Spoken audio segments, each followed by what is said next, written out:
Hola, ahora sí. Perfecto. Bien, como bien sabéis, estamos en el año de la apologética. ¿Qué quiere decir esto? Si es tu primera vez que vienes aquí, ¿qué significa la apologética? Significa defensa de la fe. ¿Cómo defender tu fe ante las personas que no creen o no quieren creer? Entonces, el tipo de predicación que voy a presentar no es el típico que habéis visto en la iglesia. O sea, es parecido a lo que hace Josué cuando presenta de forma apologética, que es cómo presentarlo para una persona que nunca ha escuchado el Evangelio, que no cree que la Biblia sea un fundamento para ellos, y entonces intentar eliminar las barreras que impiden que una persona crea. Entonces, voy a hablar sobre la resurrección le da sentido al cristianismo. En la universidad o en el lugar de trabajo me encuentro con muchas personas que tienen muchísimas objeciones a la fe. A ver, los muertos no resucitan. Yo no he visto nunca a un muerto resucitar. Entonces, intentaré, en la medida de lo posible, demostrar de alguna forma que los cristianos ni somos locos, ni mucho menos tontos por creer en la resurrección de Cristo. Entonces, en lo que voy a estar hablando ahora, voy a utilizar el método científico, jurídico histórico. Es decir, voy a intentar de manera científica demostrar que Jesús existió, que Jesús murió, que Jesús fue sepultado y que Jesús resucitó y que hay testigos de ello. Muy bien. ¿Podemos creer en las fuentes del Nuevo Testamento? Si nunca has estado en una iglesia y el texto que hemos leído para ti no es verdadero, no significa nada, no tiene ninguna autenticidad, para ti no sirve de nada que yo te hable desde el Nuevo Testamento, tengo algo que decirte al respecto. ¿Los evangelios realmente son auténticos? ¿Fueron escritos realmente por los discípulos de Jesús? Por el estilo, el lenguaje, los detalles de la antigua Jerusalén antes de su destrucción. Aparecen muchos nombres propios, incluso apodos, fechas, detalles culturales, eventos históricos, costumbres y eventos de esa época que coinciden con muchos otros documentos y escritos no cristianos de esa época. Y entonces me gustaría citaros una frase del presidente de Estados Unidos, Abraham Lincoln, que dijo: puedes engañar a todo el mundo algún tiempo, puedes engañar a algunos todo el tiempo, pero no puedes engañar a todo el mundo todo el tiempo. Entonces, si quisieses hacer una religión, al final te pillarían si es una mentira. Entonces, tan inteligentes eran los discípulos de Jesús que consiguieron crear una gran mentira para engañar a todo el mundo, para que creyesen y que al final también muriesen por ello, a no ser que fuese verdad.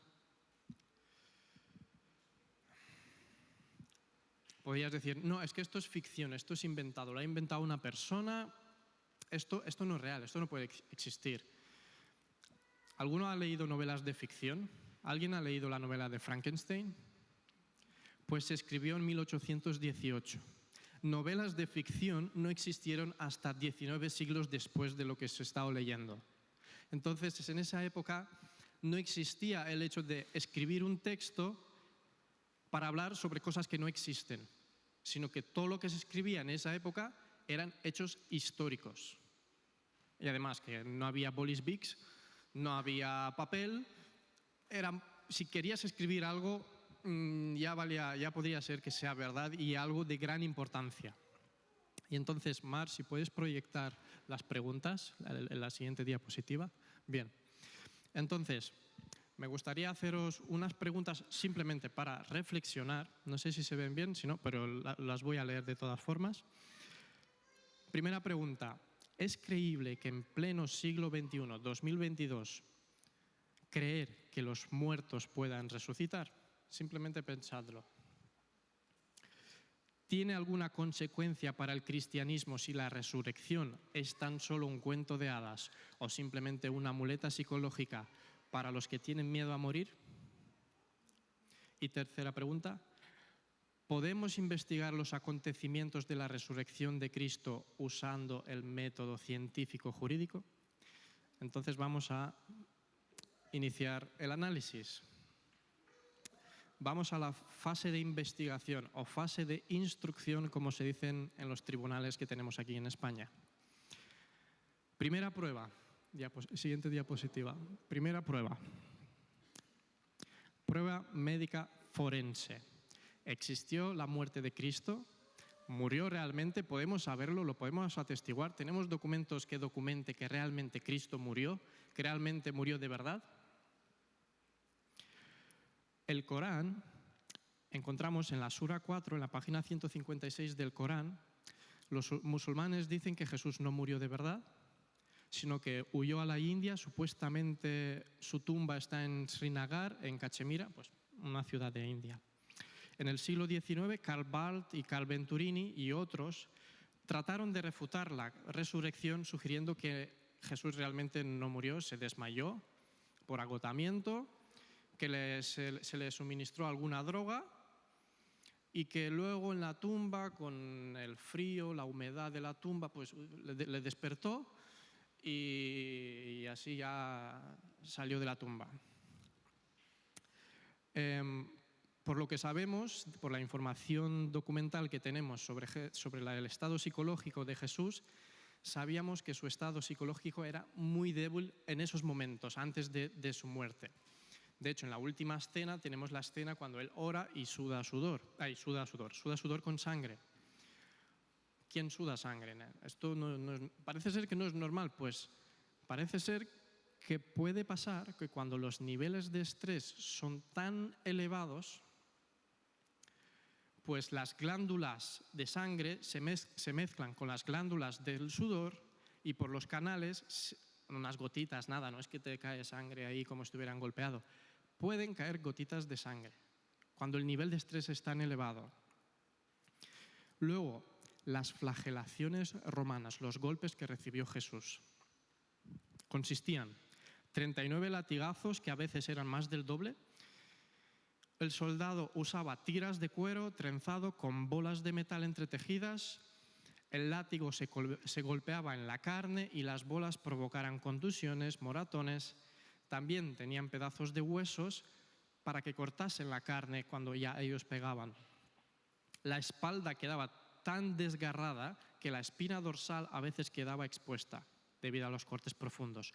Los latigazos iban desde los hombros, la espalda, las nalgas, las piernas y desgarraban toda la piel y llegaban hasta los músculos también. El historiador Eusebio del siglo III describe la flagelación así: las venas de la víctima quedaban al descubierto y los mismos músculos y las entrañas quedaban abiertas y descubiertas. Entonces, todos hemos estudiado historia, todos hemos visto qué clase de personas eran los soldados romanos. Qué buenos ejecutores, qué buenos soldados, qué buenos torturadores, qué buenos soldados eran para lo que se les contrató. Entonces eran unos expertos en infligir dolor a sus criminales, a sus rebeldes, a todo aquel que estuviese en contra del Imperio Romano. En cuanto ya al momento de crucifixión, o sea, primero lo han torturado y han apalizado a Jesús. Digamos que sobrevivió a eso. Sobrevivió el campeón. Consiguió caminar y levantarse después de que le desgarrasen toda la piel, los músculos y que estuviese toda la carne expuesta. Conseguía caminar. Los relatos bíblicos dicen que sí. Después que empiecen a meterte unos clavos en las manos y en las piernas. Normalmente casi en todas las pinturas y todas las representaciones que tenemos en la Iglesia Católica y también en Rumanía tenemos en la Iglesia Ortodoxa, siempre se dice que se le clavaba en la palma de la mano, pero los estudiosos dicen que posiblemente estuviese aquí. ¿Por qué? Porque si le clavas aquí en la mano, pues yo peso 89 kilos, pues podría ser que me desgarrase en la mano y yo me cayese de la cruz. Entonces lo más seguro que lo mejor sería clavarlo aquí. porque ya tienes hueso de apoyo y puedes clavarlo bien. Pero ¿qué tenemos aquí? Tenemos unos nervios. Son los nervios medios. No soy médico, pero por lo que he leído y he podido estudiar, si no alguien me puede corregir, estos nervios son muy importantes. Y para describir el dolor que significa cuando te meten un clavo allí, ¿alguien alguna vez se ha dado un codazo contra la puerta y hay un rampazo ahí que casi te caes al suelo? Pues ahí hay un nervio que si te lo golpeas, pues te sucede eso. Y pues tienes otro nervio aquí. Pues imagínate que te lo trituren en las manos y en los pies. Y aún así, Jesús el campeón sobrevive a eso durante 3 horas clavado en la cruz. Y digamos, pues, no, Jesús es tan fuerte que consigue. Es muy difícil. Luego, la posición en la que tiene que estar, posiblemente se le dislocaban los hombros. O sea, sus hombros ya estaban dislocados. Y la posición en la que tenía que estar, pues estaba algo parecido así. Intenta respirar así, si puedes respirar. Para respirar, Jesús tenía que hacer así, todo el rato. Y así durante 3 horas. Con todos los latigazos que tenía, con los nervios triturados, con el estado psicológico que tenía, intenta respirar. Al final te cansas. Y cada vez que tú te movías, teniendo clavado en tus piernas unas estacas, se clavaban cada vez más en tus huesos. Cada vez más. Tú estabas ahí atado a esa cruz. Entonces el dolor incrementaba. Entonces luego levantarte y poder respirar ya era cada vez más difícil. Hasta que ya no respiras. La sangre ya no está tan oxigenada, el ritmo cardíaco empieza a ser irregular. ¿Y qué es lo que sucede cuando por una prolongación larga de tiempo el ritmo cardíaco cambia drásticamente? Se produce un paro cardíaco. Jesús ya sabía cuando ya estaba a punto de morir y que dice: Padre, en tus manos encomiendo mi espíritu. Y expiró, murió. Pues muy bien. Digamos que este campeón, después de todo esto, encima, cuando ya muere, le traspasan el costado derecho hasta el corazón una lanza para asegurarse de que muere, de que está muerto. Perfecto, también le hacen esto. Y digamos que este campeón también sobrevive a eso, o sea, no se muere. Digamos que es un Rambo, es un Robocop, no se muere. Y digamos que luego lo quitan de la cruz y tal. Tú si vieses una persona así por la calle caminando, con ese estado, con esa sangre, con tal, ¿tú qué pensarías? Es un Walking Dead, es una momia andante. ¿Ese triunfó sobre la muerte? Porque luego, unas horas después, seguramente moriría si consiguiese sobrevivir a todo eso. ¿Y qué es lo que le pasaría a los soldados romanos si un criminal suyo se les escapa y no se les muere? Ellos tenían que pagar con la muerte. Si a un soldado romano, un criminal sobrevivía, ellos tenían que morir. Ojo que si estaban bien motivados para hacer su trabajo. Bien, segunda prueba, segunda diapositiva. Me podrás decir, el cuerpo desaparecido, el cuerpo del crimen, ¿estaba en la tumba, sí o no? Por la documentación que tenemos es que Jesús murió y lo enterraron en una tumba. Muy bien.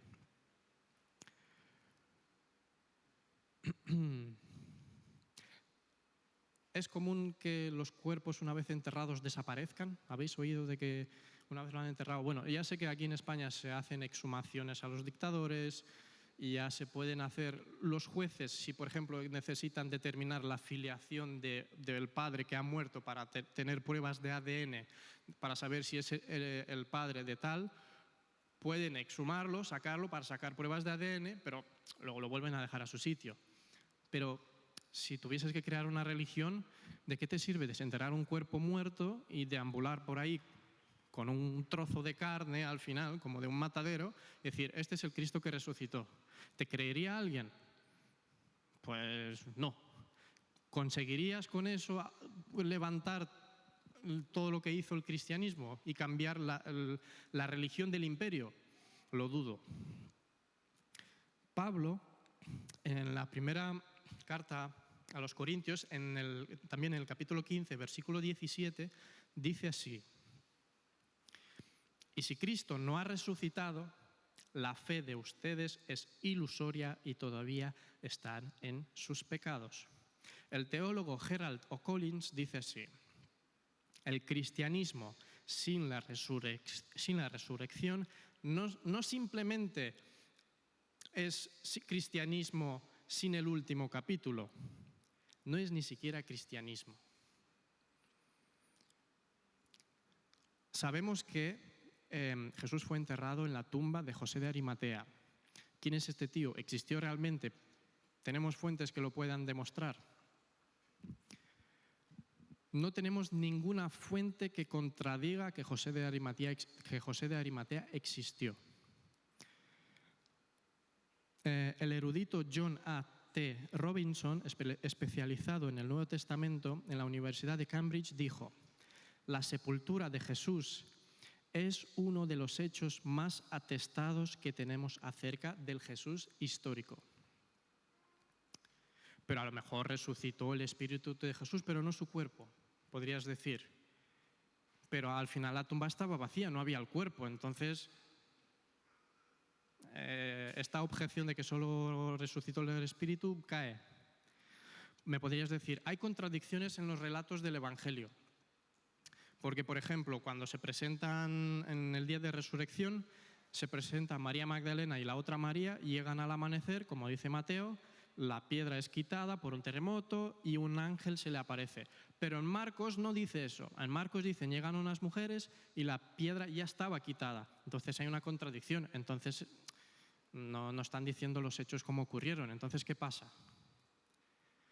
Si os pongo la pregunta, a ver. Examen de historia, 2 alumnos, misma pregunta, responden calcado igual, con las mismas faltas de ortografía, la misma respuesta. ¿Qué pensaría el profesor? Han copiado. Entonces, si tuviésemos 2 biografías iguales, calcadas, con las mismas palabras, con misma tal, pues uno vio los hechos y el otro copió. Barça-Madrid, penalti. ¿Hay penalti? No hay penalti. Es un mismo hecho, pero unos dicen que hay penalti y otros dicen que no hay penalti. Pero hay un hecho que sí ha ocurrido, hay una falta. Entonces, el hecho de que hay piedra, no hay piedra, la quitó, no la quitó, son cosas secundarias que no quitan el hecho de que la tumba está vacía, que no hay un cuerpo. Eso no me lo puedes cambiar. Me puedes decir que había piedra, no había piedra, habían las mujeres, 2 mujeres, 3 mujeres, pero no me puedes quitar el hecho de que la tumba estaba vacía. Eso no me lo puedes, no puedes. ¿Quiénes fueron los primeros testigos que vieron que la tumba estaba vacía? Porque tachan a la Biblia de que es machista. ¿Quiénes fueron? ¿Me podéis contestar? Las mujeres. En esa época, las mujeres pertenecían al estado, a la clase social más baja, eran casi un objeto. Se podían comprar mujeres, no podían decidir, no se podían divorciar, dependían del hombre todo el rato. Era una sociedad muy patriarcal. Y el cristianismo basa centralmente toda su esencia de la resurrección, que se fundamenta el cristianismo en el testimonio de las mujeres que encontraron la tumba vacía. Si quisieras hacer una religión en esa época, no usarías el testimonio de una de las mujeres que en un juicio en esa época su testimonio no era válido ante ningún juzgado. ¿Por qué harías eso? ¿Por qué usarías como testimonio a unas mujeres para crear una religión? A no ser que fuera verdad, que estuvieses diciendo la verdad, como ocurrieron los hechos. Prueba 3.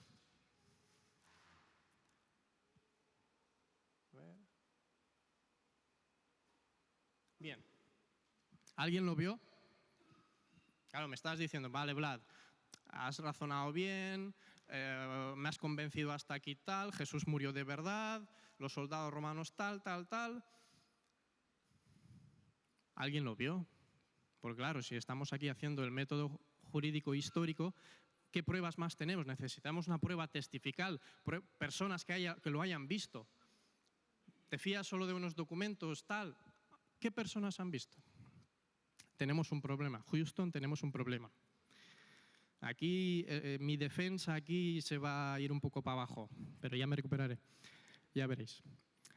El problema que tenemos con esta prueba es que no hay ningún testigo ocular de la resurrección de Jesús. Me explico. Nadie vio a Jesús resucitado. C.S. Lewis, el autor de las Crónicas de Narnia, dijo lo siguiente: quien escribió el Nuevo Testamento no dice nada acerca de la resurrección, refiriéndose a que no hubo nadie sentado dentro de la tumba que viera el cuerpo que comenzara a vibrar, se pone de pie, se quita las vendas de lino, se las doblaba, quita la piedra, asusta a los guardias y se iba. No había cámaras de seguridad, señoría, en esa época, no había. Por lo tanto, caso perdido. Ya he perdido, ya me voy, ya he perdido el caso. Bien, ¿alguien de aquí ha visto dinosaurios? No. Nadie de este planeta ha visto dinosaurios. Pero hay unos fósiles de los cuales podemos hacer una investigación para saber que habían dinosaurios. ¿Alguien ha visto un asesinato ocurriendo? ¿Algún abogado, algún juez ha visto un asesinato? No. Pero se puede hacer una investigación, recaudar unas pruebas para concluir con unos hechos y llegar a un veredicto. Pues muy bien, aquí me he levantado. El apóstol Pablo, en la primera de Corintios 9:1, dice, en cuanto a pruebas testificales: ¿no soy yo apóstol? ¿No he visto yo a Jesús nuestro Señor? Y en Corintios 15:8, en el último versículo, dice, y por último se me apareció a mí también. Y vuelvo a leer el primer texto que leyó Isaac a partir de la mitad. Dice, yo les transmití a ustedes lo más importante y lo que se me había transmitido a mí también. Cristo murió por nuestros pecados, tal como dicen las Escrituras. Fue enterrado y al tercer día fue levantado de los muertos, tal como dicen las Escrituras. Lo vio Pedro y luego lo vieron los 12. Más tarde lo vieron más de 500 seguidores a la vez, la mayoría de los cuales todavía están vivos, aunque algunos ya han muerto. Luego lo vio Santiago y después lo vieron todos los apóstoles. Por último, como si hubiera nacido en un tiempo que no me correspondía, también lo vi yo. Testigos. ¿Qué importancia tiene este texto? Me dirás. Porque claro, todo lo que he dicho ahora me baso en un solo texto, me baso en este texto. ¿Qué importancia tiene? Me dirás. Pues tiene mucha importancia. Este texto que ha leído Isaac y os lo he vuelto a leer ahora, es el texto más antiguo del Nuevo Testamento y es donde se fundamenta el credo de la primera iglesia. Es el texto mejor datado de todo el Nuevo Testamento. Es la única fuente, eso sí, es la única fuente. No hay ningún otro texto que diga que lo ha visto tal y lo han visto 500 personas. Pero es el que más se acerca a la época cuando se escribió. El historiador alemán Hans von Koppenhausen expresa lo siguiente: este relato de 1 Corintios 15 cumple con todos los requisitos de confiabilidad histórica que se le puede pedir a un texto como tal. Entonces, no es que tenemos una aparición, tenemos varias apariciones. Tenemos a algunas personas en grupo, dentro de un local, al aire libre, a personas sensibles como Juan, a personas escépticas como Tomás. Por mencionar toda una lista de testigos. Me dirás, ¿qué testigos tienes? Pues aquí te traigo mi lista de testigos. María Magdalena, en la biografía de Juan, en el capítulo 20, del 10 al 18. A otras mujeres en Mateo 28, del 8 al 10. A Cleofas y otro discípulo en el camino de Emaús en Lucas 24, del 13 al 32. A 11 discípulos y otros en Lucas 24, 33 al 49, a 10 apóstoles sin Tomás en Juan 20, del 19 al 23, a Tomás y los demás apóstoles en Juan 20, del 26 al 30, a 7 apóstoles en Juan 21, del 1 al 14, a los discípulos en Mateo 28, 16 al 20, y estuvo con los apóstoles en el Monte de los Olivos antes de su ascensión en Lucas 24, 50 a 52 y Hechos 1, 4, del 4 al 9. Señorías, aquí tengo todos estos testigos oculares que estuvieron con Jesús, que lo vieron en vida, lo vieron cómo lo crucificaron, lo vieron muerto, vieron cómo fue enterrado y luego lo volvieron a ver vivo otra vez. Pero no moribundo, vivo, de verdad. La primera de Corintios 15 y en Hechos se registra el lanzamiento de la Iglesia en sus inicios. No solo mencionan apariciones, así, sin más, a lo lejos, he visto un ovni por ahí. No. Habían detalles, salen personas, salen sus nombres, salen sus apellidos, salen ciudades. O sea, tenemos una información muy detallada. En Hechos 13, 31, Pablo dice: durante muchos días lo vieron los que habían subido con él de Galilea a Jerusalén y ellos son ahora sus testigos ante el pueblo. Los cristianos no adoptaron simplemente las enseñanzas de Jesús, sino que estaban convencidos que lo habían visto vivo después de la crucifixión. Esto es lo que cambió sus vidas y dio inicio a la Iglesia. Sir Edward Clarke, juez de la Corte Suprema Británica, que llevó a cabo un análisis legal exhaustivo del primer domingo de Pascua, dijo lo siguiente: para mí, la evidencia es concluyente una y otra vez en la Corte Suprema.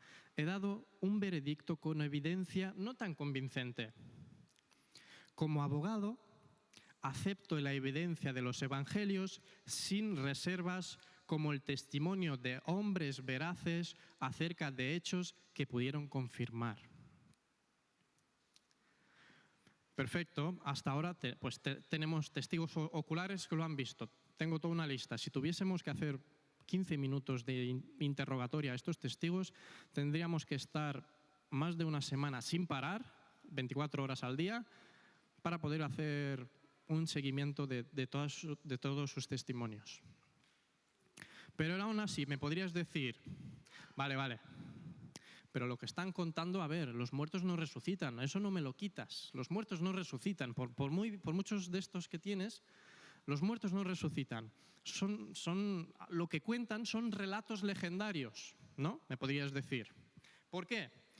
Pues Marcos no registra ninguna aparición ante nadie, Mateo tiene algunas, Lucas tiene más, y Juan tiene la mayor cantidad de apariciones. Todas estas son 4 biografías de la vida de Jesús. Pero volvemos a lo mismo. Para crear una idea legendaria, pues se necesita tiempo, ¿no? Pues el texto este de 1 Corintios 15 pues es de los primeros 2 años después de la resurrección de Cristo. En esa época no había televisión, no había WhatsApp, no había Telegram, no había Facebook, no se podía propagar tan rápidamente una leyenda, a no ser que fuese verdad.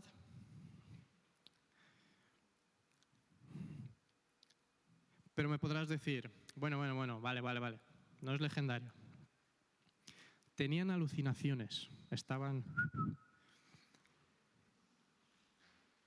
El psicólogo, doctor y profesor por más de 20 años, Gary Collins, y presidente de la Asociación Nacional de Psicólogos de Estados Unidos, dijo lo siguiente sobre esta objeción de que estaban locos.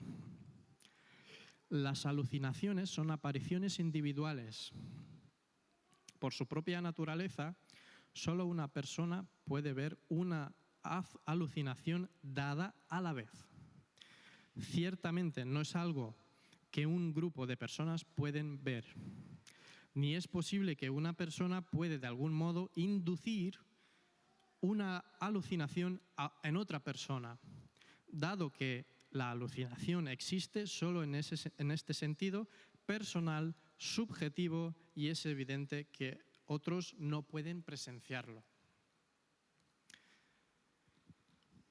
Esto en cuanto dice un psicólogo, un especialista, yo no lo soy, esto es lo que dice un especialista psicólogo en cuanto a alucinaciones en masa. Y además, para tener alucinaciones, para tener un poquito más de información,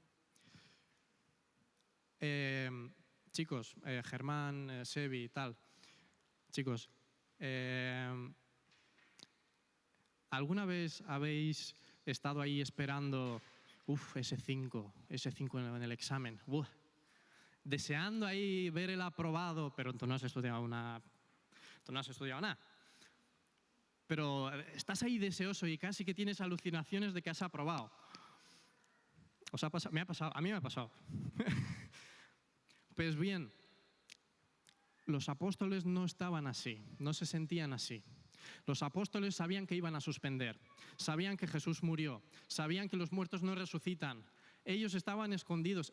Para tener alucinaciones tenías que como que desearlo. Ellos ni siquiera deseaban, ni siquiera creían que Jesús iba a resucitar. O otra forma para poder tener alucinaciones es drogarte, que dudo mucho.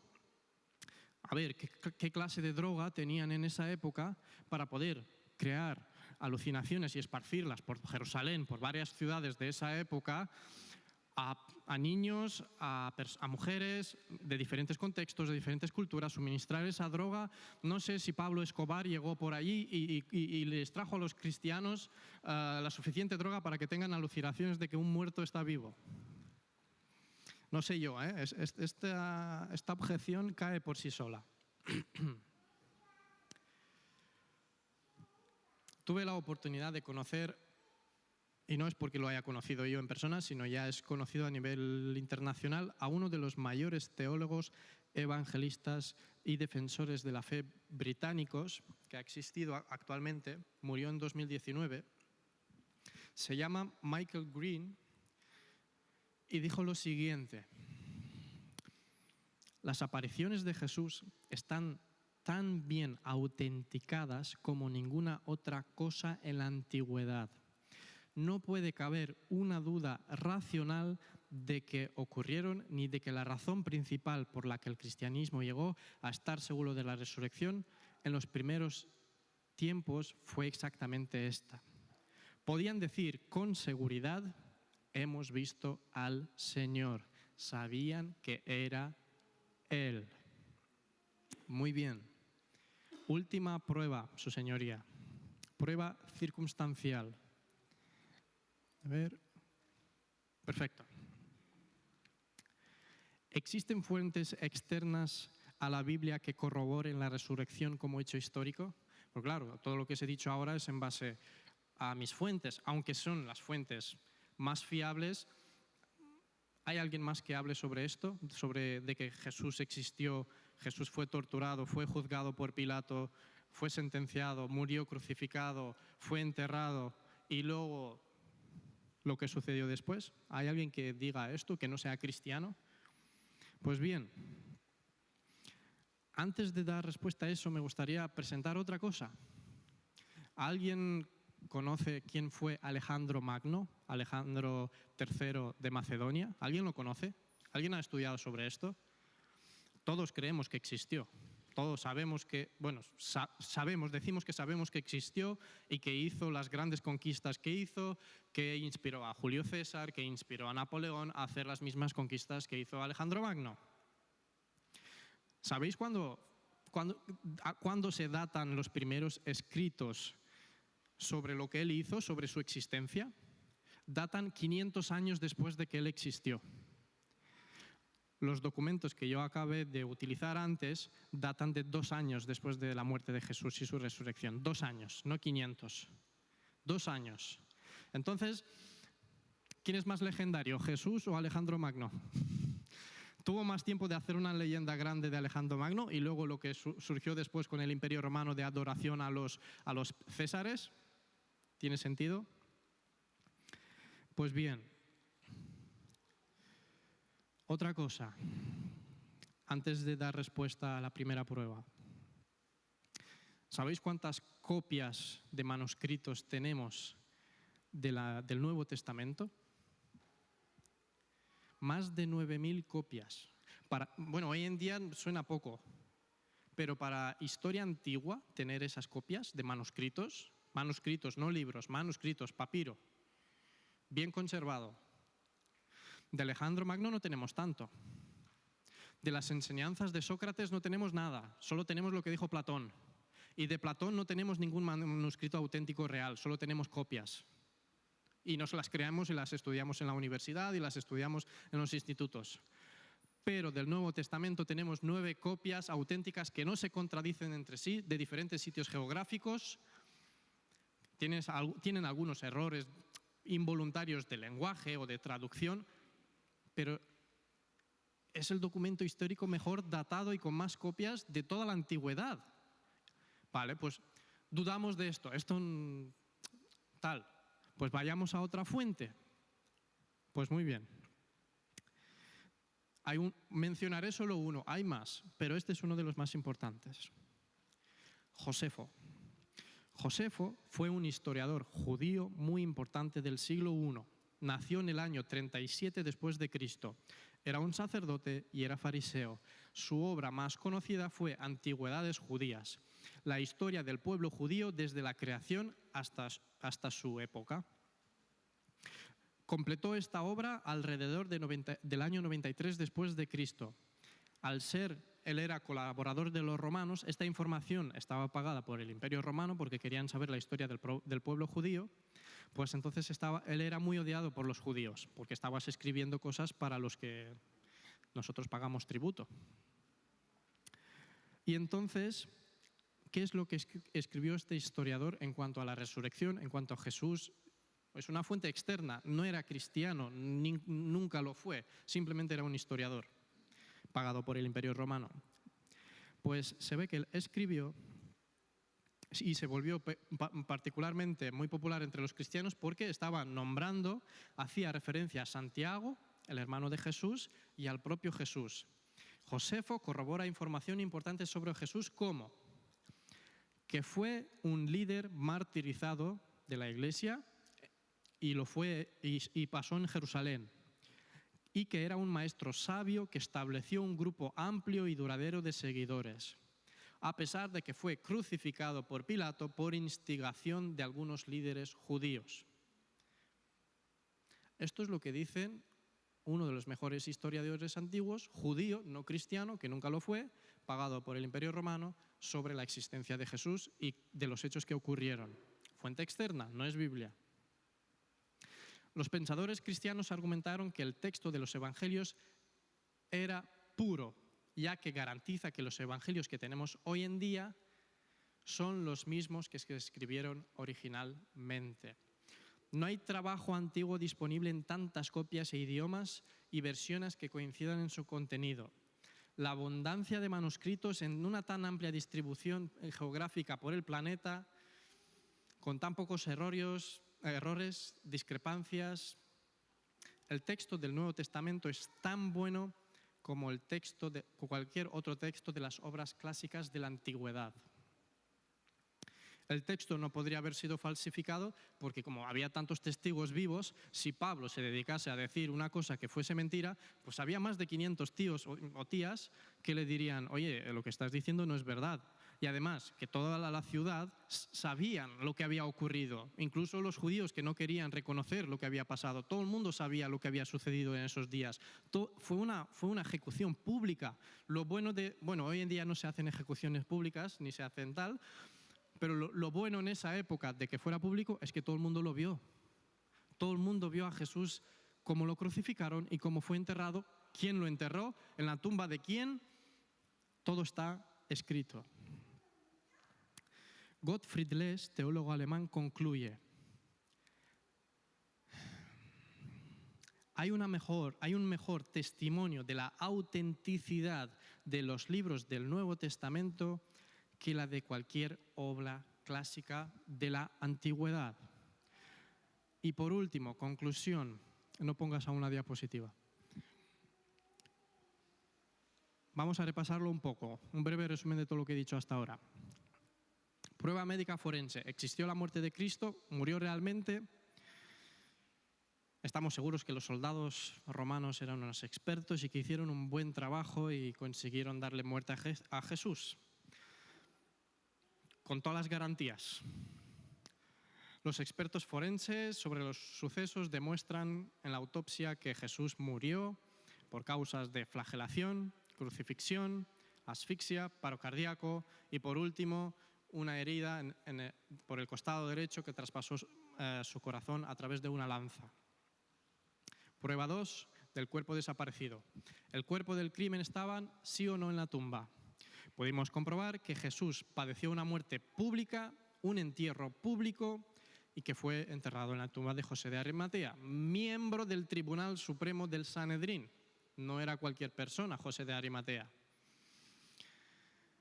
Pudimos comprobar que nadie podría haber sobrevivido, ni mucho menos podría haberse escapado de una momia andante en las condiciones que estaba y que demostrase que triunfó sobre la muerte y que consiguiera convencer a alguien de que sobrevivió a la muerte y que triunfó sobre la muerte, a no ser que resucitara con poder y se presentase como una persona restaurada de las heridas y que volvió con vida después de morir.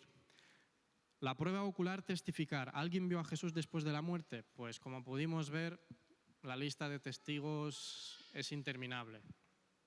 Personas que pudieron ver a Jesús vivo, muerto, enterrado y vivo otra vez durante semanas en varios lugares, 500 personas a la vez, en varias apariciones a personas con nombres, apellidos. Todo está escrito. Y la prueba circunstancial de las fuentes externas, también pudimos ver que existen fuentes como Josefo, principalmente como mayor historiador judío de la época, que escribió de que Jesús murió sentenciado por Poncio Pilato, que murió crucificado y que fue enterrado en Jerusalén, y que habían seguidores suyos que lo adoraban como Dios. Y resulta ser el suceso de la antigüedad mejor datado de la historia, con un número de copias de manuscritos como ningún otro documento histórico antiguo, y que rechazar los documentos y el Nuevo Testamento y por decir que es un documento falaz, que es falso, que no es verídico, pues entonces, sus señorías, deberíamos rechazar todos los documentos de la antigua historia, de la historia antigua, de Grecia, de los romanos, de China, de Babilonia, porque no están mejores. No hay tantas copias como tenemos del Nuevo Testamento, no hay tantos manuscritos que testifiquen que los hechos sucedieron tales como tal. Y me gustaría concluir, ahora sí puedes utilizar la diapositiva, Sir Lionel Lucas. A lo mejor no es muy conocido, pero está en el libro Guinness de los récords mundiales como el mejor abogado de la historia y del mundo, porque consiguió 245 sorprendentes exoneraciones de homicidio. Es decir, que la persona no fue a la cárcel por un homicidio, consiguió que saliese en plena libertad, todo seguido, no perdió nunca un caso.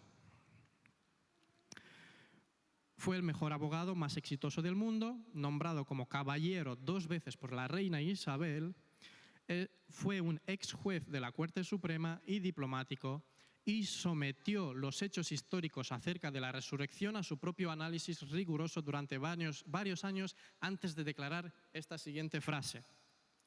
Dijo: afirmo inequívocamente que la evidencia sobre la resurrección de Jesucristo es tan abrumadora que fuerza a aceptarla como válida sin dejar lugar a duda.